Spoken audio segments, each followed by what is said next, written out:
All right, here we go. System of equations, part A.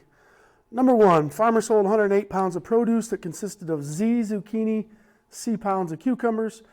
He sold the zucchini for $1.69 per pound. So right there means you're going to multiply 1.69 times every pound of zucchini, so times Z. Then he's got 99 cents per pound for the cucumbers. So you're going to add 0.99 cucumbers for a total of 150.32. So that's kind of the money equation. You know, you're going to have one equation that deals with the money, and then you have another equation that deals with the total pounds. So there's like a quantity or how much amount of something. And it said he sold 108 pounds. Now we don't know though, we just know that the zucchini plus the cucumber was 108. So those are our two equations. Now we just have to match it up with which one we see and make sure that the money's right. So I see it looks like this one right here matches what we have. The top one you notice has money here, but then it doesn't talk about money there. It switched to pounds. So they kind of just flip the numbers around to kind of mix it up. All right, going on down to number two. Looks like we just have to do an old school, set this thing up and solve. I like to use elimination, so I'm trying to get coefficients to match. Right now I have a 1 for x and I have a 0.5 for x. And I have a 1 down here for y, a negative 1, and I have a positive 2y up top. So I'm going to multiply this row. I'm going to double this row. So now my top row, I have 1x plus 2y equals 16. The bottom row, 2 times a half, well that's 1x. And then that's a negative 2y. So I just got some opposites there, which is nice. And I do the 2 times 10, which is 20. And when I combine these two rows, or I add these two rows together, I get 2x, my y's eliminate, 36, divide both sides, and I get x equals 18. Now, if they wanted y, I would have to substitute it back in, but they just asked for the value of x, so I think we're good to go with C. Number three. Number three is a little bit trickier, because it says in the system equation above, C is a constant, which just means it's some number. For what value of C will there be no solution? All right, so no solution, what's going to happen is, you know, you have your x's and y's and you got your numbers, and then you got more x's and y's and numbers. And what's going to happen is everything's going to cancel. You know, for instance, you may have a 5x and a negative 5x, and a 3y and a negative 3y. And maybe this number is 2 and maybe this number is 7. Well, when you combine these two equations, everything gets eliminated on the left. So when that happens, one of two options are going to come out. We're either going to have no solution or infinite solutions. So we have 0 x's and 0 y's. What happens right here dictates whether it's going to be no solution or infinite. And on this example, when I add 2 plus 7, I get 9. Well, that's not a true statement. So this means that this system has no solution. Now, if you would have got 0 equals 0, well, that is infinite solutions. So we want no solution. So we want to end up with a number over here, but we want everything else to go away. Well, to make my x's go away, I need to multiply the top row by negative 2. So I'm going to have negative 4x, negative 6y equals 5.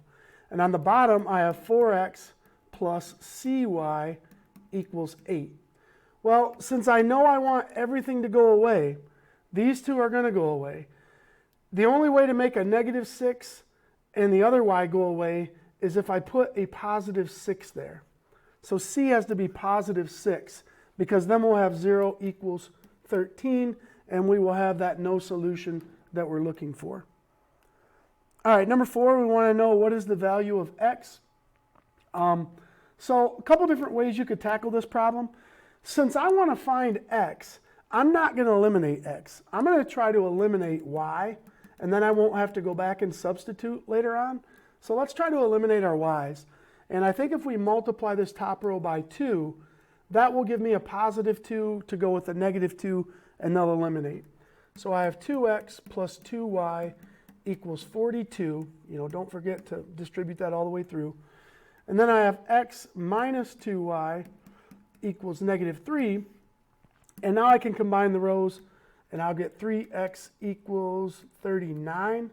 Divide both sides. We get x equals 13. C. Next page, number 5. What is the value of x? This one doesn't look too bad. My y's are already opposites. So we're looking really good. We're ready to just combine. And I get 4x equals 0. And divide both sides by 4. And we get x equals 0. So that one went pretty fast. 6. This one's a little bit tougher. If you've had Algebra 2 recently, you may know how to factor quadratics, because that bottom equation will turn into a quadratic. But at this stage of the game, I just wanted you to be able to test these solutions and manually put them in and see what works. I like to try to plug in positive numbers.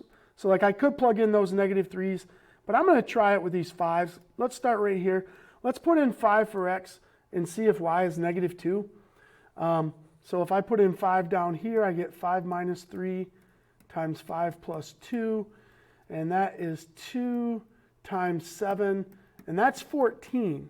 So when I put 5 in for x, we got a 14 out, which that's kind of looking like this one. Let me try it in the top. 2 times 5 is 10, plus 4, 14.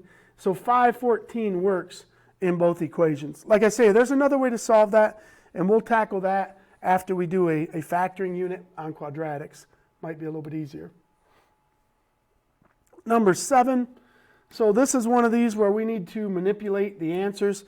There's probably other ways we can do this, but I'm just going to use regular old elimination and then plug x and y in at the end. I'm going to manipulate my answer. So I'm going to try to get the y's to match up. So I'm going to multiply the bottom by 3. So on the top we have 2x, 3y, 31. On the bottom we have 9x minus 3y equals 90. And when we combine, we get 11x equals 121.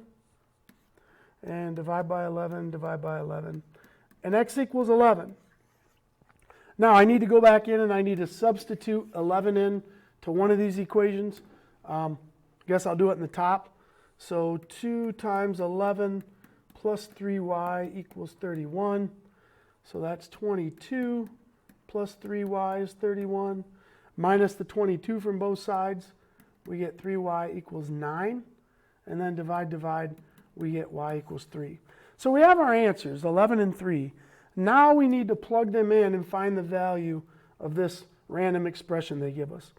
So 100 times x, which is 11, plus 40 times y, which is 3, gives me 1100 plus 120. So this is 1220. And this was a free response question, so you'd have to write in 1220 for the correct answer. All right, moving on up to number 8. We are trying to get y. This is one of the rare times that I actually use substitution, because they're telling me what x is. They're saying, hey, x equals 2. So I'm just going to drop it in the top equation. I'm going to go 3 times 2 plus y is 29. That's 6 plus y is 29. So y equals 23. Not too bad there, a little substitution problem. Number 9, we got a word problem here, but I can tell it's going to be systems of equations because there's money and we're buying 2 different things. That kind of always tips me off. If there's pounds or if there's money and we're talking about 2 items. And notice that there's a money equation. $3 for pizza, calzones for $4, and $51 was the total. So we kind of have $3 for pizza plus $4 for every calzone, and that came out to be $51. So there's our money equation. Well, then we have, it says, if they bought 6 calzones, so we know that the number of calzones equals 6. How much pizza did they buy? So you could use the system of equations kind of like I did here. You could probably also just kind of do it with money, but I'm going to follow it this way. So I'm going to plug in this 6 for C. and say we have 3 pieces of pizza, or $3 per pizza slice. We spent $24 in calzones, 51 total. So when we take away the calzone money, we have $27 left. And if it's $3 per slice, divide by 3, we must have had 9 slices of pizza. And we could check it out.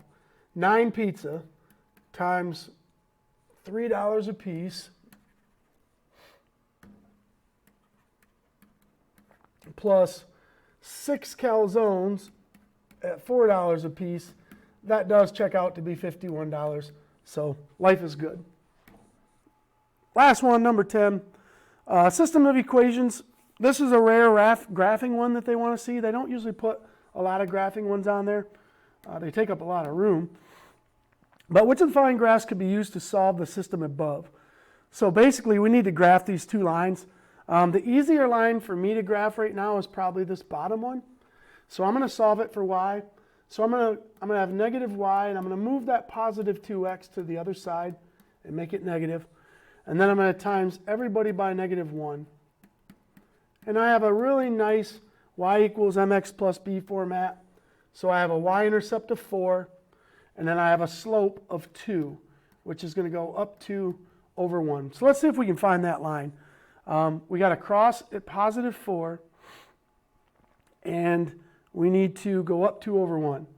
Well, on this first grid, if I look at the line here, we cross at 4, but we don't have a positive slope. This line has a negative slope, so you're gone. I don't see anything that crosses up here at 4, so you're gone. This one crosses at 4, and it has a slope of 2 because it's going up 2 over 1. So right now, that one matches this equation. Let's just go to the next one. Well, the next one also has that same line. So it looks like I do have to actually figure out the other line as well. So let's just do that really quick. I'm going to have 5y. The x is going to jump sides and be negative. We're going to divide everybody by 5. So we have y equals a negative 1/5 x plus 1. So we need to cross at 1, and we need to go down 1, right 5. Well, this one looks like we cross at 1, and we go down 1, right 5. Man, that one's looking good. The answer is going to be C. This one over here, this has a positive slope, positive 1/5, so no good. So the correct answer here is C. Be sure when you submit this that you show all your work. The Adobe Scan app works really nice, and I made a little video to show you the easy way to upload that to Schoology.